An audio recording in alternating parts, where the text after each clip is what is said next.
E para percebermos melhor o que é isto de concordata, que Cabo Verde assinou com a Santa Sé há 10 anos, tenho comigo no estúdio o sociólogo e professor da Universidade de Cabo Verde, Adilson Semedo. Muito obrigada, Adilson. Boa noite. Obrigada por estar aqui no nosso jornal. Para começar, o que é isto de concordata? Qual é a verdadeira essência de uma concordata assinada entre um Estado e a Santa Sé? Bom, relativamente a esse documento, no caso, o termo correto é exatamente um acordo jurídico. Tanto é que a questão da concordata, é claro que remete àquilo que... O que é que difere concordata de um acordo jurídico? Concordata é uma modalidade, quer dizer, uma espécie de documento que, de fato, tem uma história própria e não é à toa que nesse documento nosso não aparece em nenhuma instância, nenhuma palavra, a palavra concordata não consta ali. Porque concordata, ela aparece datado na história, em contextos em que Estados que eram basicamente confessionais, que professavam a religião católica, então entravam por algumas razões políticas ou histórico ou culturais, então entravam em conflito com a Igreja. Aconteceu isso, por exemplo, em Portugal, temos um caso na década de 30 em Portugal, e na resolução de todo esse contendo, né, foi-se assinar uma concordata. A terminologia da concordata vem daquela palavra, de sua etimologia grega, que é da latina, inclusive.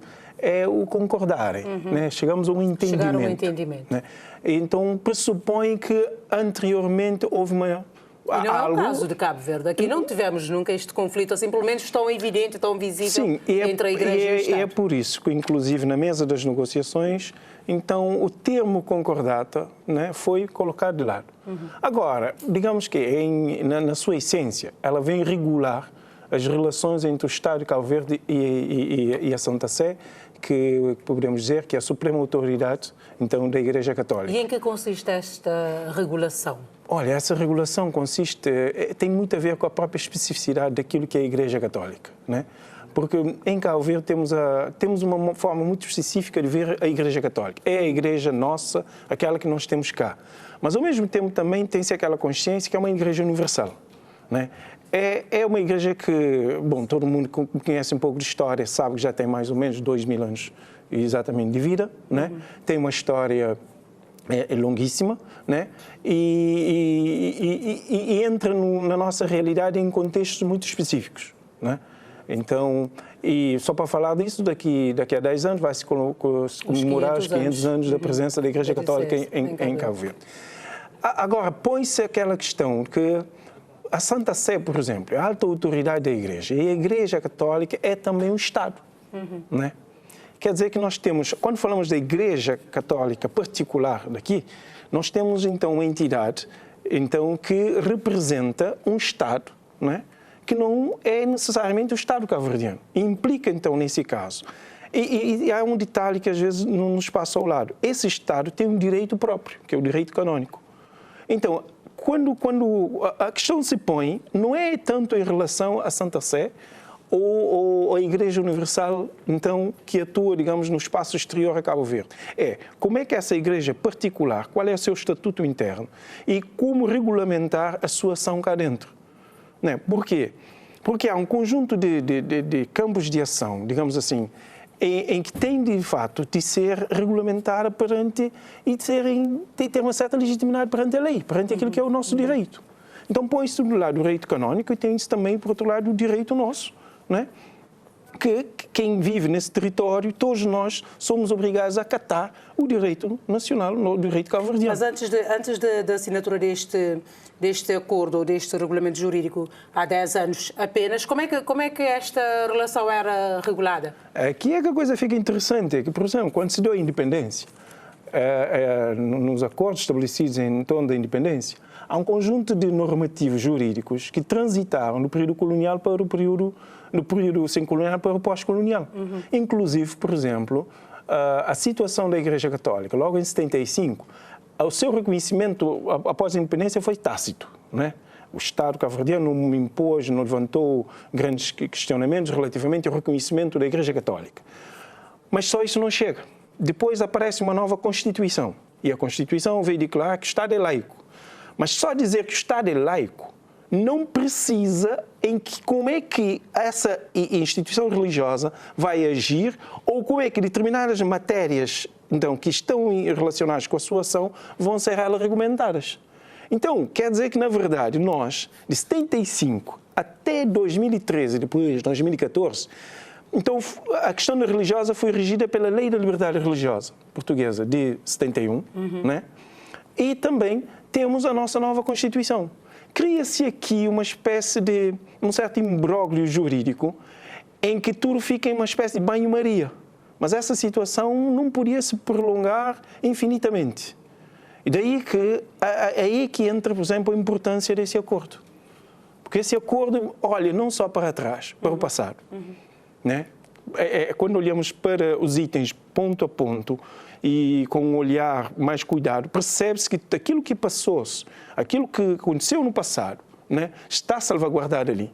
Mas também está salvaguardado ali um conjunto de os interesses do próprio Estado cabo-verdiano e daquilo também que diz respeito à Santa Sé. E como é que este acordo, num Estado que é laico, como diz a nossa Constituição, como é que podemos lançar um olhar para este acordo sem brigar com as outras confissões religiosas que temos aqui? Isso é muito simples. Por exemplo, o acordo veio reforçar a laicidade cabo-verdiana. Eu venho acompanhando Mas isso. Mas as outras religiões não ficam, de certa forma, em desvantagem em relação a isso? Porque nós, logo 9 meses depois, 10 meses depois, aparece o novo diploma que regula a questão religiosa. Liberdade religiosa. Que é a Lei número 64/8º Romano de 16 de maio de 2014. E tudo aquilo que é contemplado a Igreja Católica, basicamente no acordo, então é estendido às outras confissões religiosas. Não é? A questão do casamento, a questão da assistência, a questão dos impostos. Não é? Então, é por isso que, por exemplo, o relatório internacional sobre liberdade religiosa, 2020, levado a cabo aqui pela Embaixada dos Estados Unidos, ela apontou que, em termos de liberdade religiosa, não há nada de assinalar relativamente a Cabo Verde. Né? Ok, uma coisa, de fato, é todo o ordenamento jurídico. Outra coisa são práticas. E as práticas são cotidianas e são construídas diariamente. Mas nós estamos a falar aqui, basicamente, desse instrumento. E esse instrumento, ela vem reforçar a laicidade cabo-verdiana. Contrariamente a tudo aquilo que se diz que é uma mancha na laicidade, é o contrário. A situação anterior era, em 1880, a Constituição diz, o Estado é laico. Mas não diz mais nada, só há separação entre Igreja e Estado. Não é? Mas como é que é essa separação? Relativamente a isso, há uma omissão. Depois vem a Constituição de 92, e aí é um pouco mais extensa sobre essa matéria e, inclusive, diz, agora não, o Estado reconhece que as confissões religiosas são parceiras. Não é? Mas como precisar, como regulamentar essas parcerias? Também a Constituição, ela só dá respaldo para que as leis possam avançar e dá respaldo para que os acordos possam ser construídos. Mas, por exemplo, quem tenta impor a narrativa de que este acordo põe em causa a laicidade do Estado, se calhar está a pensar, por exemplo, quando este acordo salvaguarda a preservação do património da Igreja, a introdução do ensino da moral e religião católica, por exemplo, no nosso sistema educativo, só se fala da Igreja Católica. Mas quando olhamos... Quer dizer que as outras confissões religiosas também querendo podem pedir esta introdução? Sim, a lei da liberdade, o regime jurídico sobre a liberdade de religião e de culto assegura isso. Não é? Mesmo a questão da educação. Agora, existem prerrogativas, quer dizer, tem de ter condições para exigir, né, e para implementar isso. Relativamente à questão do património, é engraçado, porque, olha, esse acordo veio resolver um problema que muitas vezes não se sabia como resolver. Tudo aquilo que é património histórico, cultural, religioso da Igreja Católica, de acordo com esse acordo, passa também a ser reconhecido como património cultural de Cabo Verde. Está a ver? Então, cria-se uma caixa de entendimento que permite essas duas entidades colaborarem em prol de algo que é comum. É uma verdadeira parceria. Sim. E esta questão do ensino da religião e da moral católica no sistema educativo, como é que vê? Apesar de não ser obrigatório, é facultativo, vai quem quer, como é que vê esta medida? digamos, olha... Estava a título experimental, acho que já é sim, efetivo. já vai avançar. Aqui, nessa matéria, o Estado se predispôs, porque mesmo o acordo diz, o Estado reconhece esse papel que a Igreja teve ao longo da história. Porque, queiramos ou não, também o catolicismo abrange a maior parte da população. Pois. Sim, tem essa variável que é a questão demográfica, que é um peso também a considerar, principalmente se a gente lembrar-se que o Estado é responsável pela tomada de medidas que sejam coletivamente vinculativas e voltadas ao bem comum. Então, quer dizer, a especificidade da população, você não pode desenhar o que é o bem comum para uma população sem olhar para a especificidade dessa população. Se essa população fosse maioritariamente muçulmana, né? Então, aí quer dizer que aqui as nuances seriam outras. Pois. Né? Então, relativamente à questão da religião, do ensino de religião e moral católica, o acordo prevê que a Igreja tem direito, o Estado reconhece a Igreja a atuação em 4 campos fundamentais. Reconhece avaliar as suas ações em termos de culto, em termos de magistério, em termos de ministério e em termos de jurisdição. Né? A questão para opção para religião e educação moral e religião católica é uma opção interna à própria Igreja. Né? E que o Estado acata. O grande problema aqui é nós questionamos o Estado, né? Em termos de resultados, em termos de expectativas, você acha que de fato essa é a melhor opção? Porque em termos de salvaguarda dos direitos, da discriminação, está tudo salvaguardado. Mesmo um cristão católico que não queira que o seu filho tenha então essas aulas na escola, então está salvaguardado. Está salvaguardado. Né? Agora, sociologicamente falando, acha que, de que forma analisa, por exemplo, o impacto desta disciplina no ensino, no nosso sistema do ensino, tendo em conta esta situação que estamos a viver ultimamente, com muita violência, muita criminalidade? Acha que consegue atenuar um pouco a introdução desta disciplina? Olha, quando eu olho para essa questão, eu percebo que foi uma solução aplicada no passado, que funcionou no passado. As gerações da década de 50, 60, alguns orgulhosamente falam, inclusive disso, que tiveram essa disciplina, que isso foi muito importante na sua constituição como pessoas, como adultos, mas aí era um outro tempo, é uma outra realidade. Agora, a fórmula funcionou naquela altura, né? E como funcionou naquela altura, parte-se do princípio que nesse contexto que nós vivemos hoje, então vai ter também efeitos similares. Mas há um conjunto de outras questões ao lado, que é exatamente conhecer a juventude que a gente tem hoje, né? Conhecer toda a estrutura familiar que vigora hoje em Cabo Verde, né?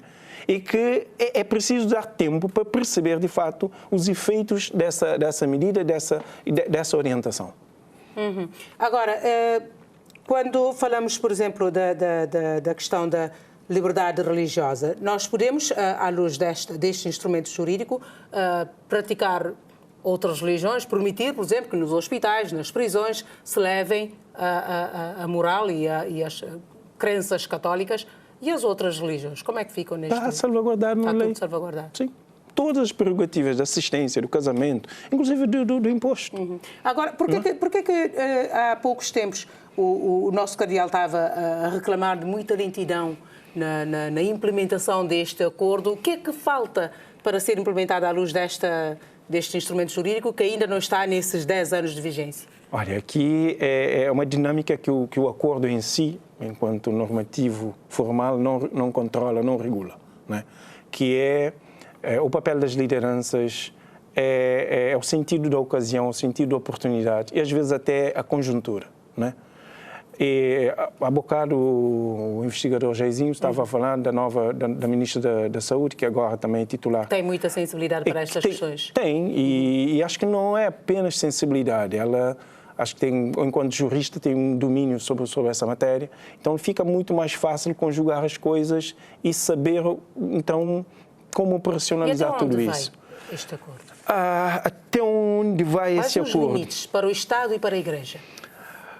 É aí que é interessante perceber esse acordo. E é nesse ponto que a gente olha como é que ela reforça o sentido da laicidade. Porque, como diz bem, o acordo vem e estabelece os campos, né? E delimita de uma forma muito clara e precisa O que é que cada um pode fazer sem atrapalhar o outro? Por exemplo, vou lhe dar um exemplo muito rápido. A Igreja, a Santa Sé, não pode nomear nenhum novo bispo sem comunicar a Igreja.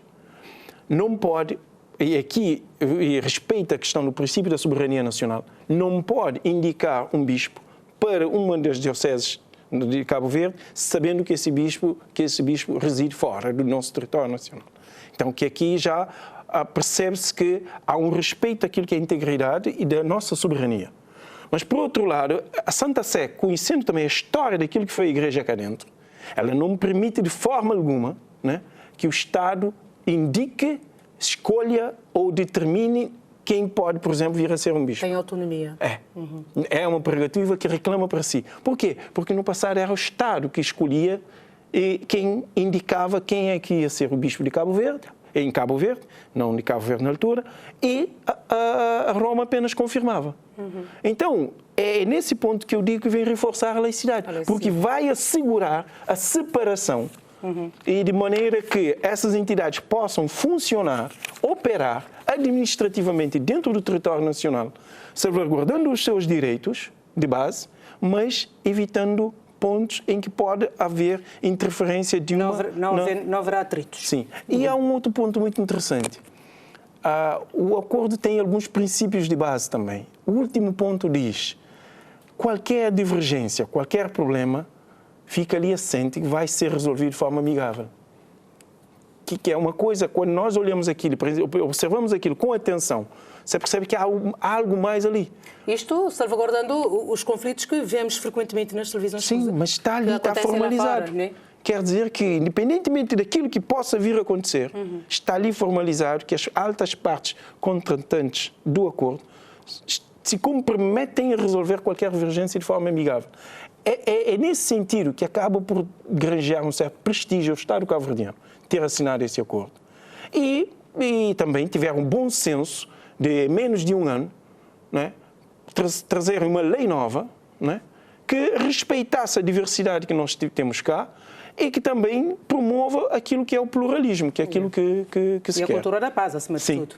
Muito obrigada, Adilson. Obrigado pela oportunidade. Pela sua disponibilidade. Tá bem.